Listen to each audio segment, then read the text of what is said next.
Very good morning, students. Here I am to begin this new lesson of the 8th standard, the lesson number 8, and this is the last lesson. Okay, this is the last lesson of the year. The woman on the platform 8. It means very clear. This woman was traveling somewhere. Platform. What is the platform? Where there is the railways. If you go to the bus station also, now they have made this platform number 1, platform number 2, platform number 3, where the bus comes. The rail standing for the different areas is called also platform. Okay. There are each platform identification tangudaana identified. Okay. ನಿರ್ದಿಷ್ಟವಾದ ತಂಗುದಾಣ ಅದೇ ಜಾಗದಲ್ಲಿ ಬರುವ bus ಅದೇ ಜಾಗದಲ್ಲಿ ಬರುವ ರೈಲು ಅದಕ್ಕೆ platform. So platform number 8, the woman on platform number 8, standing this woman on the platform number 8. Let's see the story by explaining this, reading this lesson. Okay, pre-reading task. Imagine you came across a stranger while traveling on the train or a bus.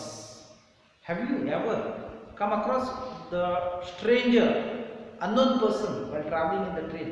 This is common. You never meet your auntie and uncle when you are traveling. No? If you go along with them, then you meet him. But one who comes and meet you is always a stranger. One who comes and sits beside you is the always stranger, unknown person to you, and they ask you, who are you? How old are you? What are you doing? Where you are going? Where you are coming from? All these questions they will ask you. Always we meet a stranger in our life. Okay. Okay, what happened? Let's see. What would your reaction be when the stranger speaks to you? Some people are so by themselves, they don't want to speak to anybody. Only their relatives and their friends. Unknown persons, strangers, they don't want to speak. That's not the way. If you meet a person outside somewhere, you greet them, you ask them, you make a friendship with them, and you relate to them. You see, it is easy for us if you are going for the short journey. If you are traveling for the longer journey, it is quite difficult to travel alone. You have to make a friendship with one who is beside you, having some chat. Okay. It is advisable to speak to a stranger. The big question now. Is that good advice to speak with a stranger? Not all the time. Okay. In groups or 4 discuss these questions and then have a classroom discussion. Okay. Second now. The woman on the platform 8 is the story of a boy who had an encounter with a woman on the platform number 8. On the platform number 8, she meets a boy. His name is Vikrant. As you read the story, make a note of the people he comes across and his feelings for them.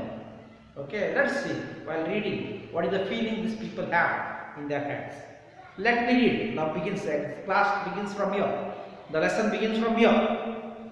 Chapter number 1. It was my second year at a boarding school. This boy says, it is my second year of the boarding school. Who had and I was sitting on the platform number 8 at the Ambala station, that is near Pune, Ambala. Okay.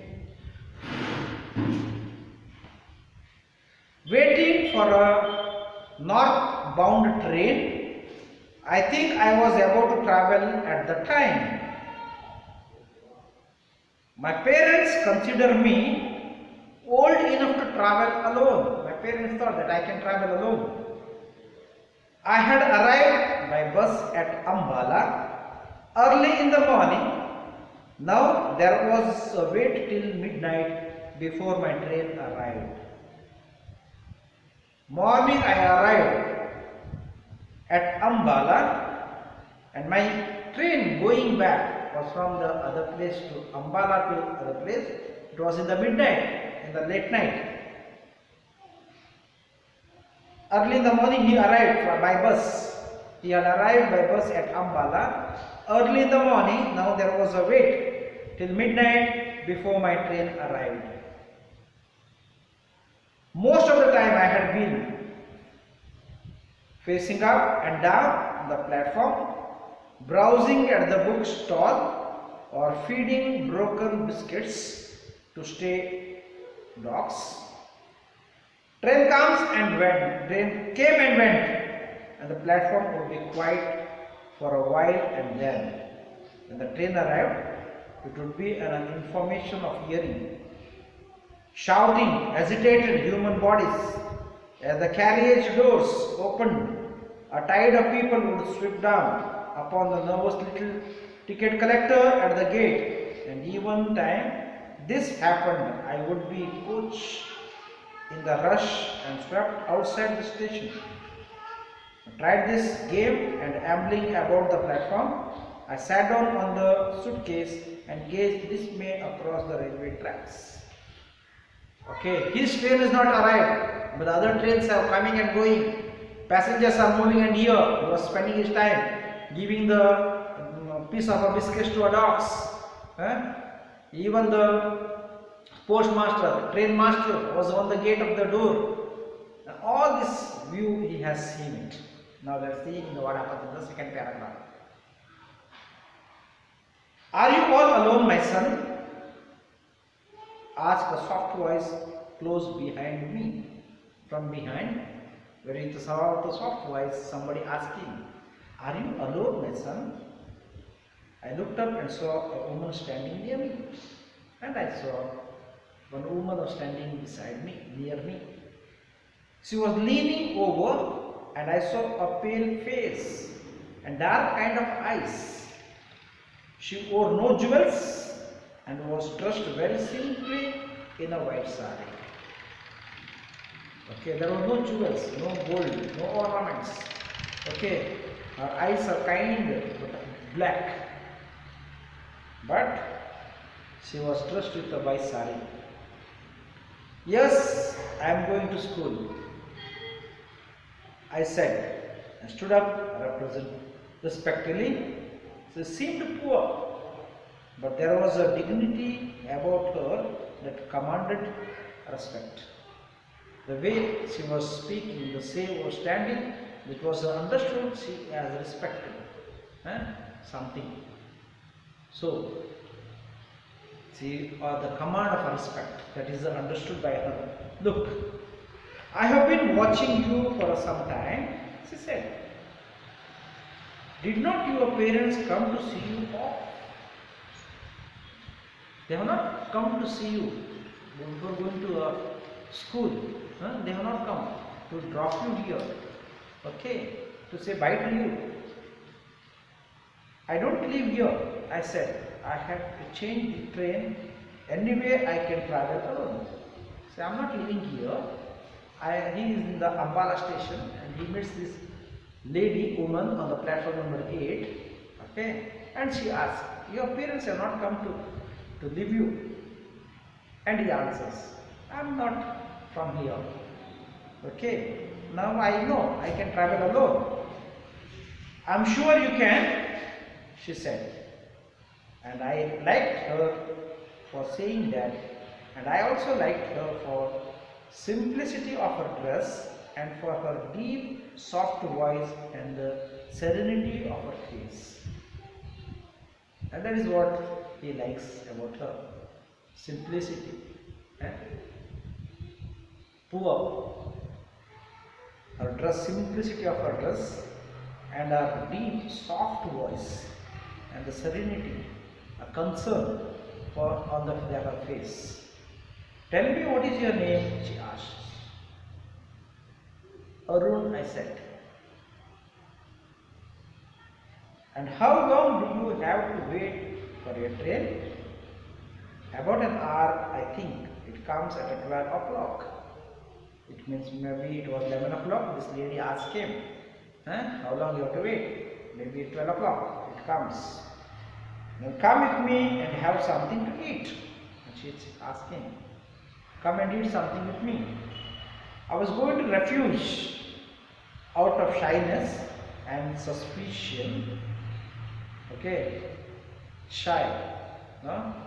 Mujadara. And the second one, suspicion and a doubt.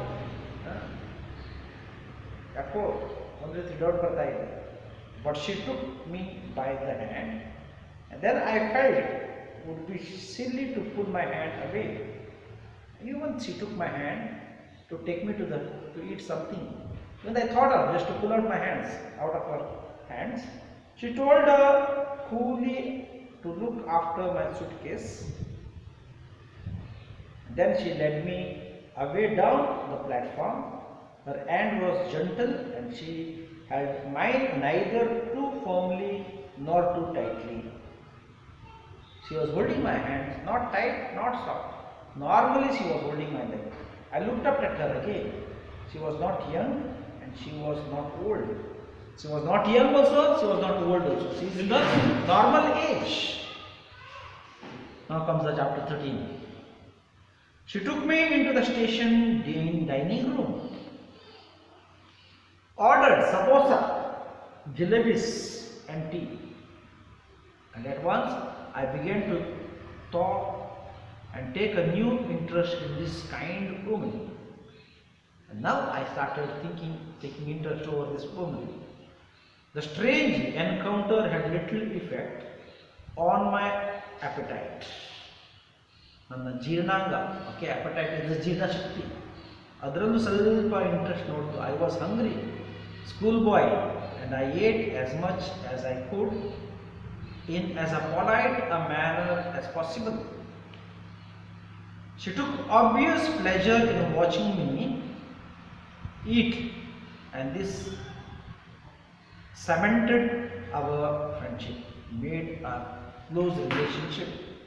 For under the influence of a tea and a sweets, I began to talk quietly, freely, and told her about my school, my friends, my likes and dislikes. She questioned me quietly for some times, but preferred listening. Many times she was questioning me, but she was prepared to listen to me what I say. She drew me out very well, and I had soon forgotten that we were strangers. But she did not ask me about my family or where I lived. And I did not ask her where she lived. I accepted her for what she had been to me, a quiet, kind and gentle woman who gave sweet to a lonely boy on the railway platform. What happened in all this discussion? They forgot to ask each other, coming, you are from where? Neither they asked. We walked together in the silence until we reached the place where I had left my suitcase. One of my school fellow, Satish, a boy of about my age, had turned up with his mother. Okay, now his classmate Satish comes with his mother. Hello Arun, he called. The train is coming in late. As usual, did you know we have a new headmaster this year? We shook hands and then he turned to his mother and said, "This is Arun, mother. He is one of my friends and the best bowler in the class, the cricket match bowler." "I am glad to know that," said his mother, a large imposing woman who wore spectacles.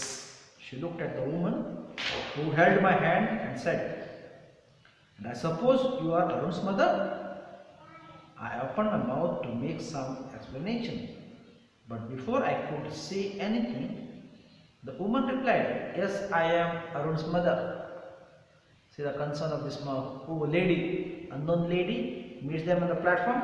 When his friend Satish comes with his mother and they ask her, "Is it your mother?" And this Arun did not open the mouth, and the lady opens the mouth and says, "Yes, I am his mother." I was unable to speak a word. I looked quickly up at the woman, but she did not appear to me at all embarrassed and was smiling at the Satish mother. Satish mother said, "It's such a nuisance having to wait for the train right in the middle of the night. It's a madness, nuisance.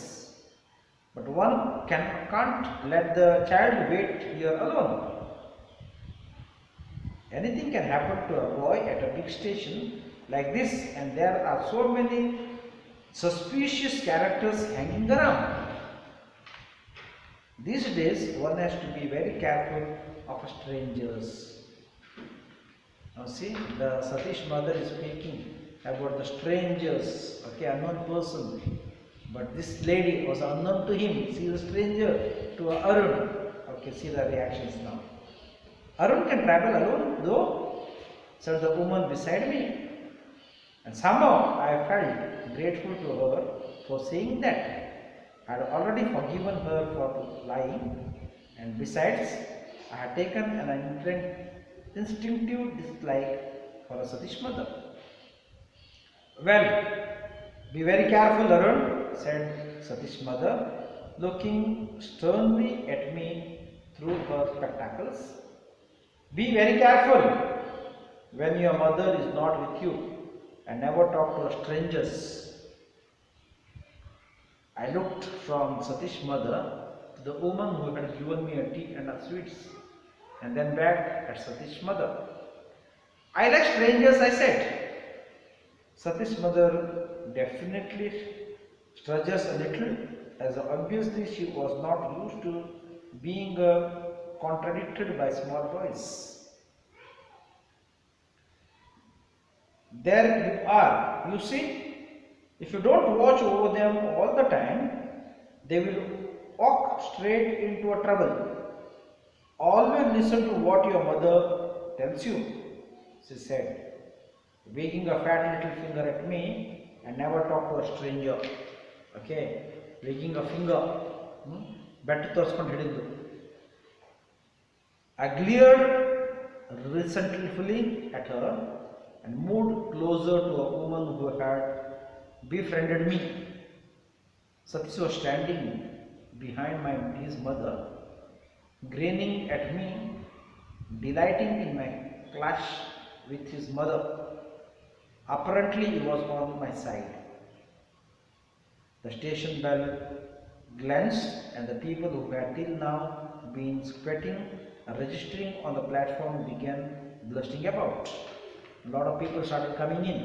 Okay. Here it comes, shouted Satish as the engine whistle stripped in the front lights played over the trails. The train moved slowly into the station, the engine hissing and sending out waves of streams. As it came to the stop, Satish jumped on the footboard on the lighted compartment and shouted, "Come on, Arun, this one is empty." I picked up my suitcase and made a dash for the open door. We placed ourselves at the open window, and the two women stood outside on the platform talking up to us. Satish's mother did most of the talking. "Now, don't jump on the off-moving trains as you did just now," she said. "And don't stick your heads out of the windows, and don't eat any rubbish on the way." She allowed me to share the benefit of her advice, as she probably did not think my mother a very capable person. She handed Satish a bag of fruits, a cricket bat, and a big box of chocolates, and told him to share the food with me. Then she stood back from the window to watch how my mother behaved. I was smarting under the patronizing tone of Satish's mother, who obviously thought mine a very poor family, and I did not intend giving the other woman away. I let her take my hand in hers, but I could think of nothing to say. I was conscious of Satish's mother staring at us with hard, bready eyes, and found myself hating her with the firm, unreasoning hate. The guard walked up the platform, blowing his whistles for the train to leave. I looked straight into the eyes of a woman who held my hand, and she smiled in a gentle way. Understanding why, I leaned out of the window and put my lips to her cheeks and kissed her. The carriage joggled forward and she drew her hand away. Goodbye, mother, said Satish. As the train began to move slowly out of the station, Satish and mother waved to each other. Goodbye, I said to other mother, goodbye, mother. I don't wave or a shout but sat till in front of the window gazing at the woman on the platform. Satish's mother was talking to her, but she did not appear to the listening. She was looking at me. As the train took me away, she stood there on the BBC platform, a pale, sweet woman in white, and watched until she was lost in the miling crowd. See, the strange people are not very strange. There are some person. For these people, those who have traveled alone, because Arun was traveling alone, she felt there was a need for somebody to accompany him, and that is what the accompaniment she has fulfilled with this son was unknown to her. Thank you very much.